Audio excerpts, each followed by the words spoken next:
Hello everyone, इस video में हम बात करने वाले हैं फर्स्ट पास मेटाबॉलिज्म के बारे में। अब फर्स्ट पास मेटाबॉलिज्म क्या होता है, इसकी हिंट मैंने आपको बायो अवेलेबिलिटी के लेक्चर में भी दी थी।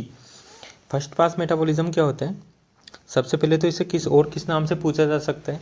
फर्स्ट पास इफेक्ट के नाम से पूछा जा सकता है या फिर प्री सिस्टमिक एलिमिनेशन के नाम से भी पूछा जा सकता है। ठीक है, और फर्स्ट पास मेटाबॉलिज्म बोलो, फर्स्ट पास इफेक्ट बोलो या फिर प्री सिस्टमिक मेटाबॉलिज्म बोलो, तीनों एक ही बात है।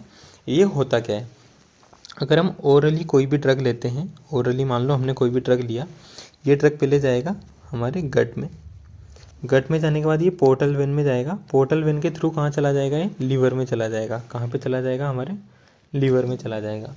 अब जो लीवर से सिस्टेमिक सर्कुलेशन में जाता है, लेकिन सिस्टेमिक सर्कुलेशन में जाने से पहले इसका क्या होता है, लीवर से कहाँ जाता है, सिस्टेमिक सर्कुलेशन में जाएगा, लेकिन सिस्टेमिक सर्कुलेशन में जाने से पहले इसका क्या होता है, एक मेटाबॉलिज्म होता है, मेटाबॉलिज्म होता है। लीवर से सिस्टेमिक सर्कुलेशन में जाने से पहले इसका एक बार मेटाबॉलिज्म होता है। वो मेटाबॉलिज्म क्या कहलाता है, फर्स्ट पास मेटाबॉलिज्म कहलाता है। क्या कहलाता है, फर्स्ट पास मेटाबॉलिज्म कहलाता है। ठीक है, क्या लिखा हुआ है यहाँ पे, during this path some drugs get metabolized and are removed और inactivated before reaching systemic circulation. जो ड्रग हमने ओरली लिया था वो लीवर में जाके सिस्टेमिक सर्कुलेशन में जाएगा, लेकिन लीवर और सिस्टेमिक सर्कुलेशन के बीच में कुछ ड्रग्स का क्या हो जाता है, मेटाबॉलिज्म हो जाता है। अब मेटाबॉलिज्म से क्या हो सकता है, या तो रिमूव हो जाएंगे या तो इनएक्टिवेट हो जाएंगे, या इनएक्टिवेट हो जाएंगे। इस इफेक्ट को क्या बोला जाता है, फर्स्ट पास इफेक्ट बोला जाता है। क्या बोला जाता है, फर्स्ट पास इफेक्ट बोला जाता है। देखो, जैसे कोई हमारा ड्रग है, मान के चलो ATMG ड्रग है, वो हमारे स्टमक में गया, स्टमक में भी ATMG था, लीवर में गया, लीवर में भी ATMG था, लेकिन लीवर से सिस्टेमिक सर्कुलेशन में कितना पहुंचा, 60 mg पहुंचा।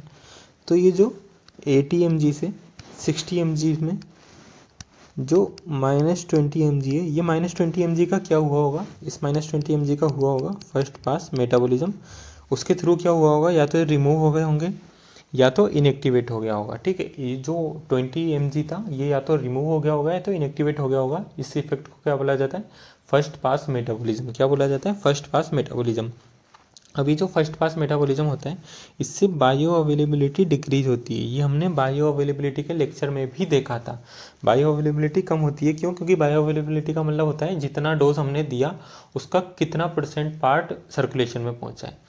अब अगर फर्स्ट पास मेटाबॉलिज्म में कुछ पार्ट रिमूव हो रहा है तो बायो अवेलेबिलिटी कम हो जाएगी। तो क्या लिखा हुआ है यहाँ पे, डिक्रीज बायो अवेलेबिलिटी। ठीक है, drug with high first pass metabolism पर एंटेरल, जो ड्रग्स का बहुत ही एक्सटेंसिव फर्स्ट पास मेटाबॉलिज्म होता है, जैसे नाइट्रोग्लिसरीन, जिन ड्रग्स का बहुत ही एक्सटेंसिव फर्स्ट पास मेटाबॉलिज्म होता है, उन्हें ओरल रूट से ना देके हम ट्राई करते हैं कि पर एंटेरल रूट से दिया जाए। कैसे दिया जाए, पर एंटेरल रूट से दिया जाए, ताकि ना वो GIT में जाएगा, ना लिवर में जाएगा, ना उसका फर्स्ट पास मेटाबॉलिज्म होगा, और हम इसकी बायो अवेलेबिलिटी बढ़ा सकते हैं या फिर कम डोज में हम ड्रग को इफेक्टिव डोज बना सकते हैं। ठीक है, इसके बाद dose of oral route is higher than systemic route. मान लो सिस्टेमिक रूट से हम कोई ड्रग देते हैं, उसका डोज कोई X डोज है, और हमें किसी कंडीशन में, किसी स्पेसिफिक कंडीशन में वही ड्रग अगर हमें ओरली देना पड़े तो फिर हम उसका डोज बढ़ाना पड़ेगा, हमें वाई डोज देना पड़ेगा जो X से ज़्यादा होगा। ये हम सिस्टेमिक दे रहे थे, सिस्टेमिक, और ये ओरली दे रहे थे। अगर सिस्टेमिक X डोज देते हैं तो ओरली वाई देना पड़ेगा जो X से ज़्यादा होगा। क्यों, क्योंकि हमें पता है जो वाई डोज देंगे उसका कुछ पार्ट लीवर में जाके मेटाबोलाइज होने वाला है। मेटाबॉलिज्म होने के बाद जो सिस्टेमिक सर्कुलेशन में फाइनली जो ड्रग पहुंचेगा उसकी क्वांटिटी थोड़ी कम हो जाएगी। ठीक है, ऑलरेडी कम हो जाएगी, तो हम पहले से फिक्स करके डोज बनाते हैं ताकि ओरली ज़्यादा दें, ताकि सिस्टेमिक सर्कुलेशन में जाते जाते वो बैलेंस हो जाए। ठीक है, ये हो गया हमारा फर्स्ट पास मेटाबॉलिज्म।